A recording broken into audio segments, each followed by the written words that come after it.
Good afternoon, everybody. I'm Dave Koziel. I'm with Redline 13, and today I'm just going to give a brief talk about one method on how to remove an outlier from a JMeter test.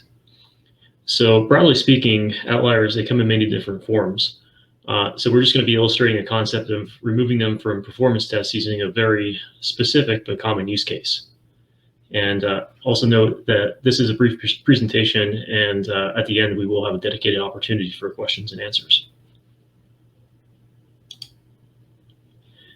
So here is an example case where we have some undesirable outliers in test results. We can contrast the response time for the first few seconds with what occurs for the next several minutes afterwards. And you can see that during this first few second time frame, it's not really indicative of the true performance of this test.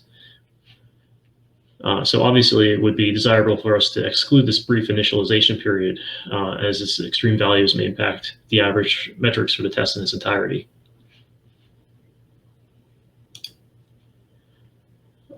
Here's a request profile that's very common. A lot of times we'll have this upslope or ramping up period where we have competing system resources impacting our load servers and our application. And then we'll have this steady state for most of the test.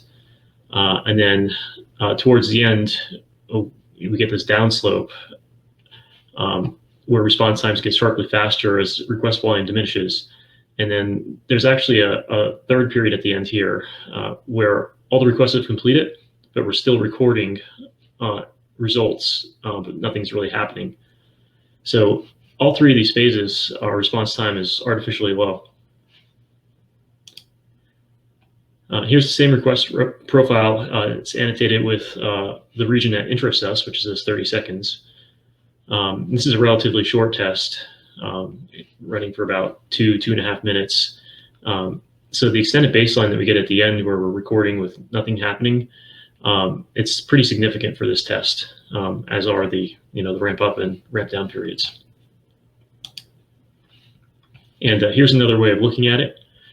The shaded regions represent time regions we'd like to exclude from our results, as they contain results that are confounded by external factors. And in the center, there's our true performance, and this is what we're after.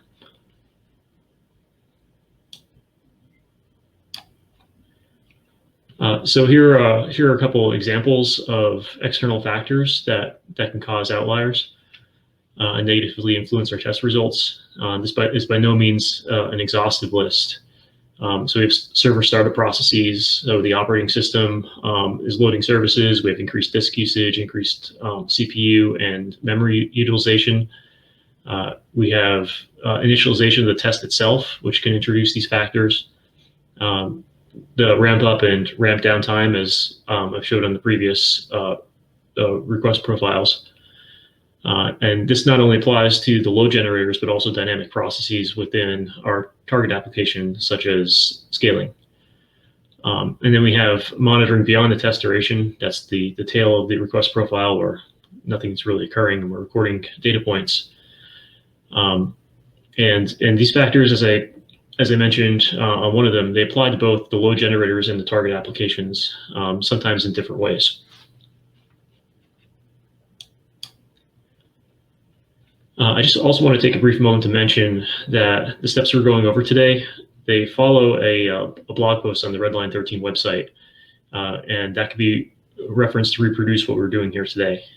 And for those of you who don't know how to access it, it's the small link at the top of the site. And this is the article that pretty much mirrors this presentation in the slides that follow. It's called Measuring True Peak Performance by Testing by Removing Your Outliers.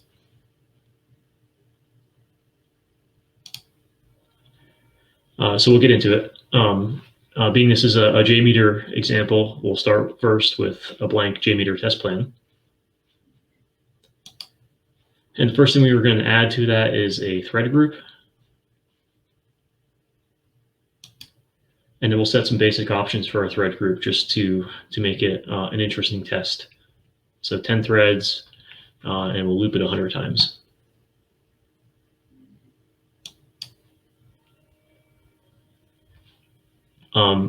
Inside the thread group, we'll add a dummy sampler.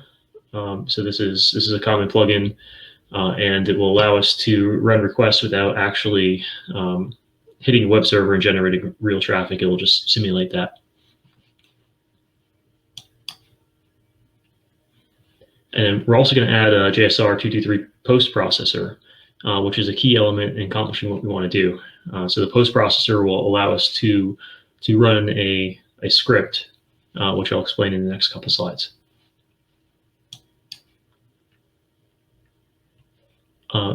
If you're trying to reproduce this test, it may be helpful to include a view results tree listener, and this will help you debug the test plan.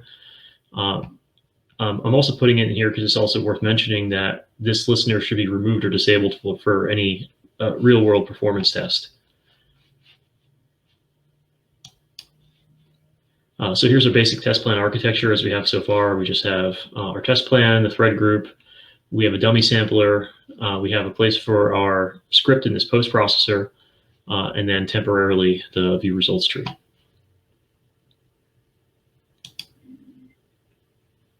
On the JSR223 post processor, we want to set the language to Groovy. This is the current recommendation for this. You could use Bean Shell and the script will work exactly the same, but when you run a Groovy script, it'll get compiled once and you'll be able to run that script without having to compile it every time, whereas Bean Shell will give you a performance hit on that script, and it'll actually try to compile it every time it's run, almost as if it was interpreted.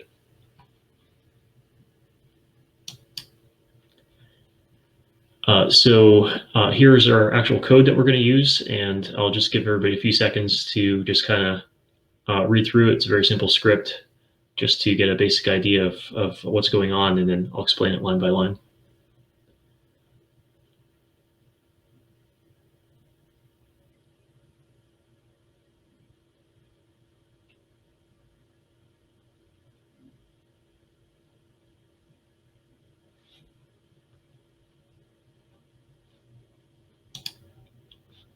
So in this first part, our script's going to accept some arguments, and this will allow us to configure and control the start and stop time ranges for excluding our potential outliers.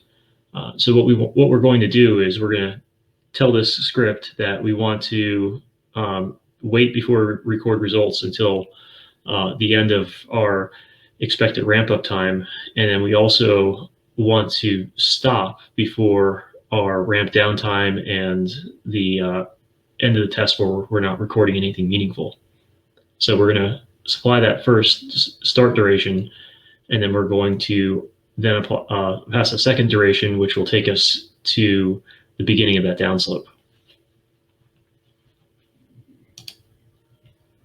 This is just highlighting that TestdartMS is a variable that you can use to get the start time of your test, which is useful for these calculations.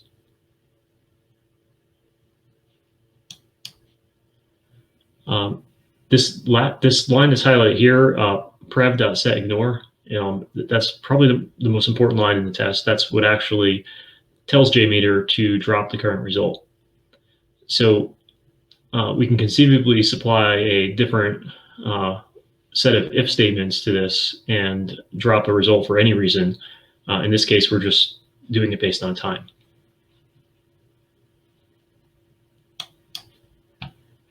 So here's an excerpt comparing the results of execution. The test before we applied the script, in this particular case, it generated 1,000 requests. And then after we applied the script, it recorded 604. So this comparison before and after and the drop is suggestive that our script is working. Some results were definitely dropped. And going back to this representation of this request profile, those 604 requests are in this true performance region, and the remaining almost 400 requests are outside. So now all of our subsequent calculations will be based off of the true performance request counts and time frame. So here's an example, another excerpt from our results page. Before we applied the script, our requests per second were 11, and that's because we had that extra time at the end and the reduced number of requests in the ramp up and ramp down period. And the true performance is actually 18.5 requests per second. So that's pretty significant difference.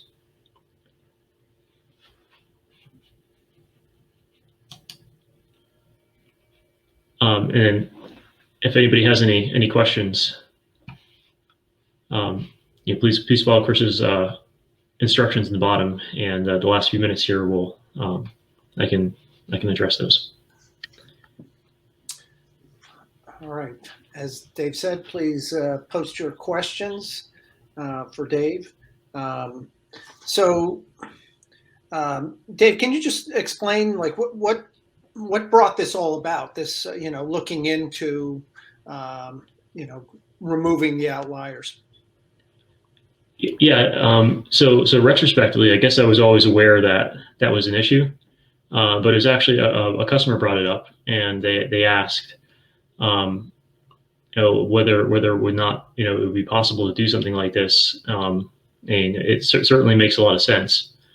So we actually worked together. The script is heavily influenced by the conversations that we had, and ended up putting this into practice. All right, Dave, we're getting some questions here from Sethuraman. How does it work on a stepping stress test? Okay. So I'm not really sure what you mean by a stepping stress test, and I don't want to assume. Is there a way that you can explain that question a little bit more?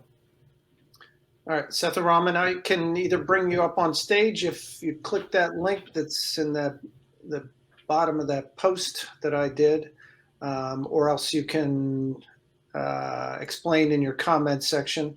While he's doing that, there's one from Nick Gregory. If you had the JTL, could you run this analysis post-test execution? So you could, but it would be fundamentally different. So this is actually skipping recording the results to begin with. And if you had the JTL, you could conceivably write a very different script to analyze the file and remove the results at the timeframes that you wanted to. So the answer is yes, but it wouldn't work the same way. Okay. Let's see.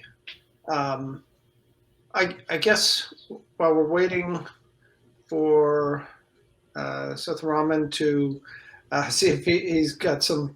Let me just. Okay, I just want to make sure he hadn't gotten in the queue to get up on stage and ask the question. Let's see. I mean, could this be adapted to other scenarios? Are there other, this one you're just removing from the beginning and the end. Are there other types of scenarios? Yeah, that's a great point, and I kind of just very briefly alluded to that when I was explaining the script, but it's on this slide. The script is right here. You can see my mouse pointer, but this prev.setIgnore is what actually drops the result in real time.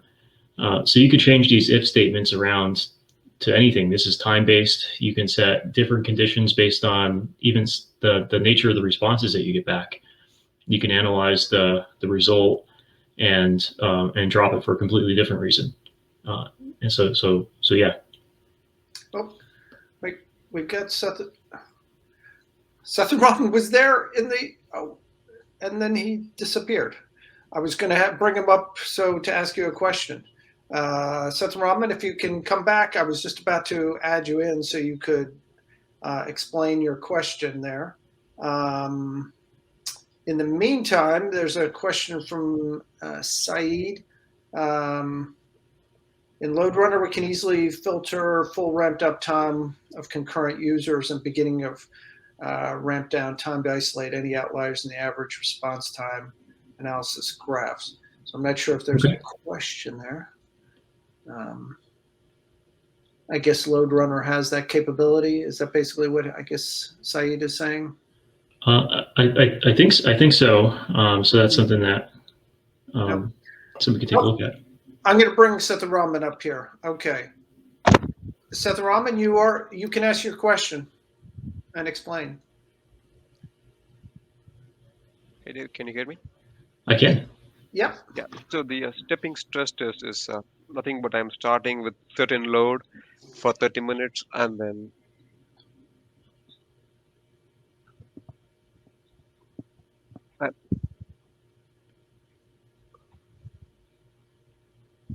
I think we might have lost him. Chris, are you able to hear him We still? didn't I remove, can. we didn't lose him, There's a but I delay think you here. may be getting that feedback. Then you want to mute I see.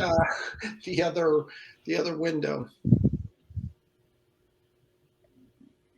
So I'm trying to ask, say I've started load test with certain load and then I'm increasing the load to a different load and then increasing it to a certain point on the same test. Okay, that makes sense. That's what I would have assumed, but I'm glad that you clarified. Um, so so being that we can change these if statements, and it doesn't have to necessarily just only be time based.